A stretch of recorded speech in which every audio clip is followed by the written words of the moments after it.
Did you know that the average caveman in the Stone Age spent 5 times as much energy on physical activity as the average American adult today? And I mean, our average caveman in the Stone Age had to walk for up to 16 kilometers a day, had to chase his prey for days on end. So then, when he finally made his kill, he could rightfully stuff his face with meat and eat as much as he wanted. However, nowadays, overeating is a global problem and the cause of many severe health threats. 44% of the diabetes burden, 23% of the ischemic heart disease burden, and up to 41% of certain cancer burdens are linked to obesity. So these numbers are the things you learn from textbooks, the facts everyone can look up on the internet.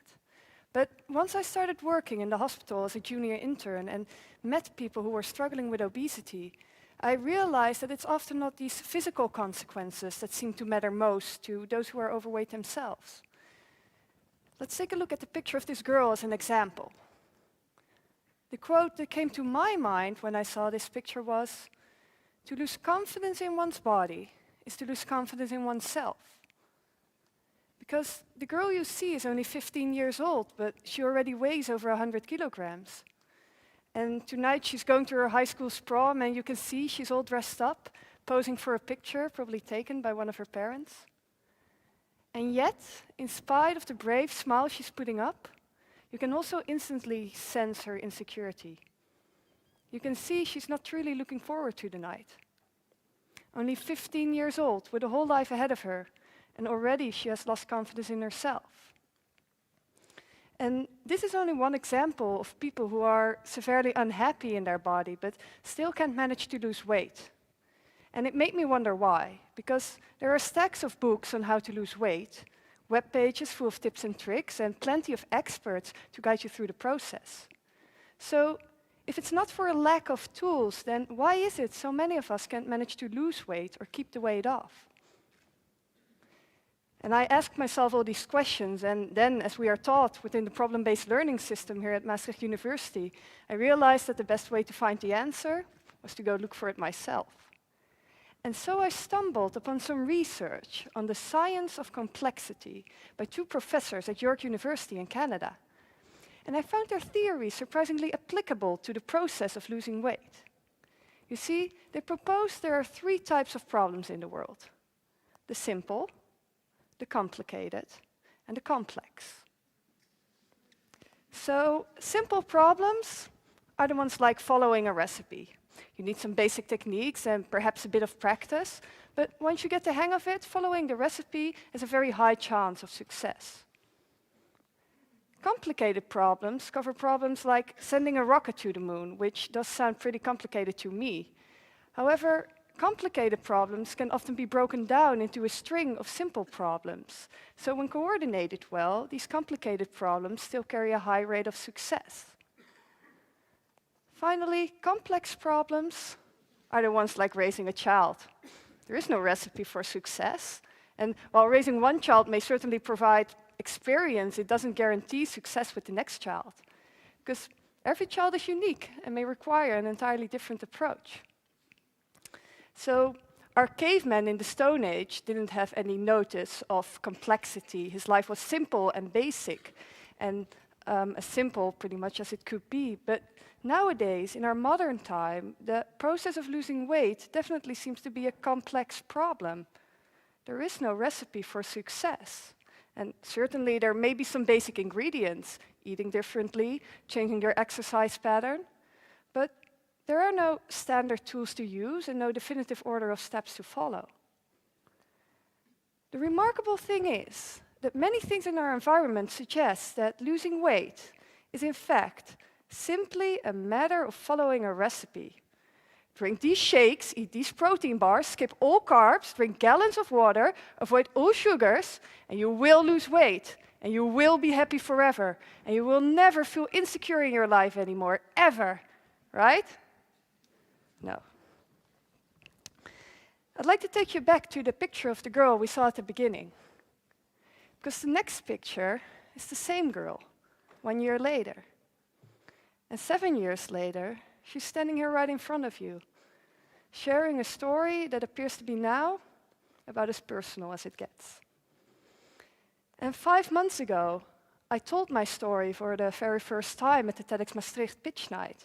And I showed the audience the same 2 pictures, leaving the second one to right before the end.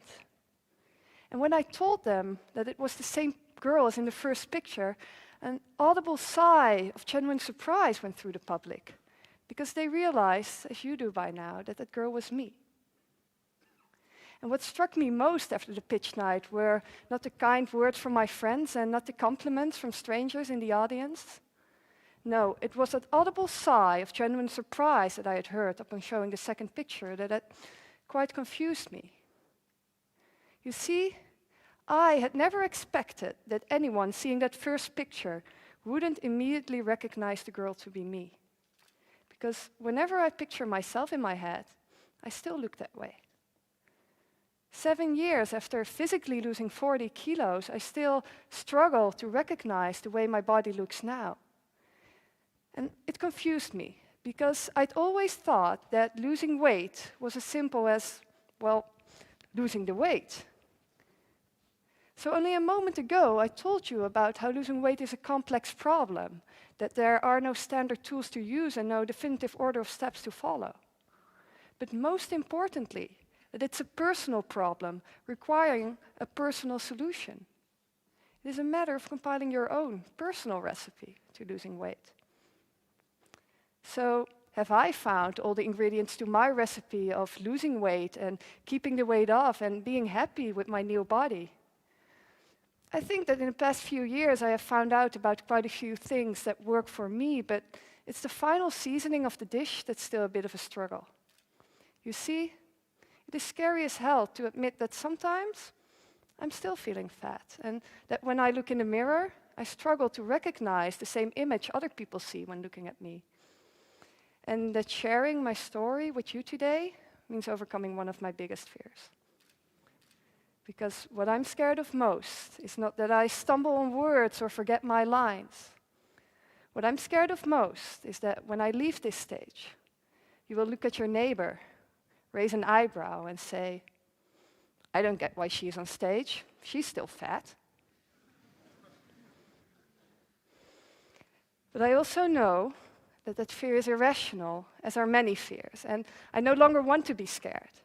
Because a great man once said that courage is not the absence of fear, but the triumph over it. And that the brave man is not he who is not afraid, but he who conquers that fear. And maybe the triumph over one of my biggest fears is that final seasoning my dish needs, my final step to completing my recipe to losing weight. So, as long as I'm still scared, I will continue to conquer my fear, and I will continue to tell my story until I no longer need to summon up any courage to tell people that I used to be fat, but no longer am. And I hope some of you may find comfort in this story, knowing that losing weight and being happy with your new body is not always as easy as our society makes you think. And I hope you will find your own ingredients and compile your own recipe. And do remember that in the end, it's only one person that has to be satisfied with the taste of the final dish. And that person is you. Thank you.